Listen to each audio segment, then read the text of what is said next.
Welcome to మాలిన్ kitchen. ఈరోజైతే మనం సింపుల్గా అయిపోయే రెసిపీ కొబ్బరి కప్పు కేక్ అయితే చేసుకున్నామండి. వేడిగానే ఉంది. మనకు ఈ కప్పు కేక్ చాలా హెల్దీదండి, చాలా బాగుంటుంది. మనకు పిల్లలైనా బాగా తినొచ్చు. చూడండి ఎంత బాగా వచ్చేసిందో మనకైతే. వేడిగానే ఉందండి. బాగా ఎంత స్పాంజీగా ఎంత బాగుందో చూసారా. ఈ కేకు పిల్లలకి పెద్దవాళ్ళకి అందరికీ బాగా నచ్చుతుందండి. ఈ రెసిపీ నచ్చితే లైక్, షేర్, కామెంట్, సబ్స్క్రైబ్ చేయండి మర్చిపోకండి. మీ ఫ్రెండ్స్కి షేర్ చేయండి. వీడియో చూడాలంటే నోటిఫికేషన్ ఆన్ చేసుకోండి. వీడియో అయితే పూర్తిగా చూడండి. వీడియోలో ఎలాగుందో అలాగే చేయండి. అదిరిపోయిందండి ఈ కేక్ అయితే. వావ్, చూడండి బాగా. Thank you. మనం ఒక బౌల్ తీసుకోవాలండి.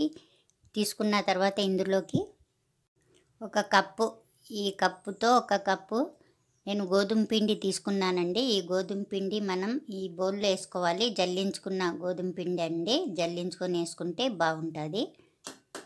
ఇప్పుడు మనం ఒక మిక్సీ జార్ తీసుకోవాలి. తీసుకున్న తర్వాత ఇప్పుడు ఇందులోకి మనం ఈ కప్పుతోనే గోధుమ పిండి తీసుకున్నాం కదండి, ఇదే కప్పుతో 1/4 కప్పు మనం చక్కెర అండి, పంచదార మిక్సీ జార్లో వేసుకోవాలి మనం. అలాగే మనం 3 యాలుక్కాయలు వేసుకోవాలండి. ఇందులోనే వేసుకొని మనం మిక్సీ పట్టేసుకుందాం మెత్తగా పొడి. మనం మిక్సీ పట్టేసుకున్నామండి. చూడండి ఇలాగైతే పౌడర్ చేసుకోవాలి మనకు మెత్తగా చేసుకొని. ఇప్పుడు మనం ఈ గోధుమ పిండి బౌల్ తీసుకోవాలండి. తీసుకొని మనం చూడండి మిక్సీ పట్టుకున్నాం కదా, ఈ పంచదార పొడిని ఇందులోనే వేసేసుకోవాలి.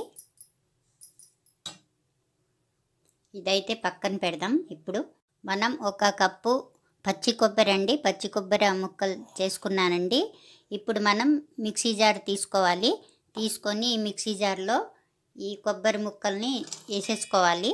వేసుకొని మనం మిక్సీ పడదాం. మనమైతే ఇలా మిక్సీ పట్టేసుకున్నామండి కొబ్బరి. చూడండి నేనైతే పలుకులుగానే పట్టానండి మిక్సీ. మరీ మెత్తగా కాకుండా మనం తురుముకోవచ్చండి, లేకుంటే మనం ఇలాగైనా చేసుకోవచ్చు. చూడండి ఇలాగైతే ఉండాలి మనకు. ఇది ఇప్పుడు మనం పిండి చక్కెర వేసుకొని పొడి పెట్టుకున్నాం కదండి, అందులోకి మనం ఈ కొబ్బరి చేసుకున్నాం కదా, ఈ కొబ్బరిని మనం ఈ తురుముని ఇందులో వేసేసుకోవాలి. మొత్తం వేసుకొని ఈ కొబ్బరి అంతా వేసుకున్న తర్వాత మనం బాగా కలిపేసుకోవాలి. బాగా ఇలా కలుపుకున్న తర్వాత మనం చూడండి నేనైతే పాలు తీసుకున్నానండి. ఒక 1/4 కప్పు పాలు తీసుకున్నాను. మనం వేసుకొని కొద్దిగా వేసుకొని కొంచెం మనం బాగా కలుపుకోవాలి. ఇలా బాగా కలుపుకున్నామండి. ఇలాగైతే ఉండాలి మనకు పిండి. ఇలాగా జోరుగా ఉండకూడదు. మనకైతే కొన్ని పాలు అయితే మిగిలినాయండి. చూసారా. మన ఇష్టం అండి, వాటర్తో అయినా కలుపుకోవచ్చు, నీళ్ళు వేసుకొని, లేకుంటే మొత్తం పాలైనా వేసుకొని కలుపుకోవచ్చండి. ఇప్పుడు మనం పక్కన పెడదాం. మనం అయితే చూడండి ఇలాగా కప్పు తీసుకోవాలండి. గిన్నె మన దగ్గర ఏ గిన్నె ఉన్నా తీసుకోవచ్చండి, పర్వాలేదు.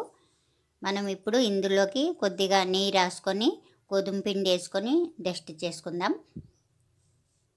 అలాగే మనం నెయ్యి రాసుకొని కొద్దిగా గోధుమ పిండి వేసుకొని మొత్తం అంతా డస్ట్ చేసుకుందాం. ఇలాగైతే మనం చేసుకొని ఇప్పుడు ఇది పక్కన పెడదామండి ఈ గిన్నెలు అయితే. ఇప్పుడు మనం కలిపి పెట్టుకున్నాం కదండి, ఈ బ్యాటర్ని తీసుకొని మనం ఇందులోకి ఒక చిటికెడు సాల్ట్ అయితే వేసుకోవాలి. అలాగే మనం 1/2 టీ స్పూను వంట సోడా అండి, వంట సోడా ఉంటుంది కదండి మన దగ్గర కిచెన్లో, ఆ వంట సోడానే 1/2 టీ స్పూన్ వేసుకోవాలి.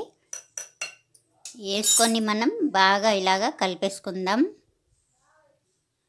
మనకు కావాలంటే ఒక నిమ్మరసం 1/2 టీ స్పూన్ వేసుకోవచ్చండి. ఇందులోకి మనం వంట సోడా వేసుకుంటున్నాం కదా, బాగా యాక్టివ్గా బాగా ఉంటుంది మనకు వేసుకుంటే. బాగా జోరుగా ఉండకూడదండి మనకు ఈ బ్యాటరు, ఇది ఇలాగే గట్టిగానే ఉండాలి. మనం బాగా కలిపేసుకోవాలి. బాగా కలుపుకున్న తర్వాత మనం గిన్నెకి గోధుమ పిండి రాసుకొని పెట్టుకున్నాం కదండి, ఈ గిన్నెలో మనం ఈ బ్యాటర్ని ఇలా వేసుకోవాలండి. ఈ బ్యాటర్లో మనం అయితే గోధుమ పిండి వేసుకున్నామండి, హెల్దీ అండి గోధుమ పిండి అయితే. మనకు వద్దనుకుంటే మనం మైదా పిండి వేసుకోవచ్చు. ఇలా వేసుకోవాలి. మనం ఇలాగే ఉండాలండి, గట్టిగానే. మనమైతే నిండాగా వేసుకోలేదండి, కొద్ది 1 ఇంచు గ్యాప్ వేయండి. ఇలా తక్కువ వేసుకోవాలి. నేనైతే వేసుకున్నాను. ఇప్పుడు ఇందులో పైనుంచి అయితే మనం డ్రై ఫ్రూట్స్ వేసుకోవాలండి. మన ఇష్టం అండి, ఏది ఉంటే మనం అదే వేసుకోవచ్చండి. నేనైతే బాదం, జీడిపప్పు అయితే వేసుకుంటున్నానండి పైన. ఇలాగ వేసుకున్న తర్వాత ఇప్పుడు మనమైతే ఒక స్టీమర్ తీసుకోవాలండి. గిన్నెలో అయినా సరే మనం, లేకుంటే ఇడ్లీ పాత్రలో అయినా సరే, దేంట్లో అయినా సరే మనం నీళ్ళు వేసుకొని ఇలాగా మరగపెట్టాలండి బాగా. ఇప్పుడు పైనుంచి అయితే మనం స్టీమర్ పెట్టుకుందాం. ఇలాగా స్టీమ్ పెట్టుకున్న తర్వాత మనం వేసి పెట్టుకున్నాం కదండి, ఈ బ్యాటర్ని మనం ఇలాగే పెట్టేసుకోవాలి. దీంట్లోనే ఆవిరిలో ఇలా పెట్టుకోవాలి.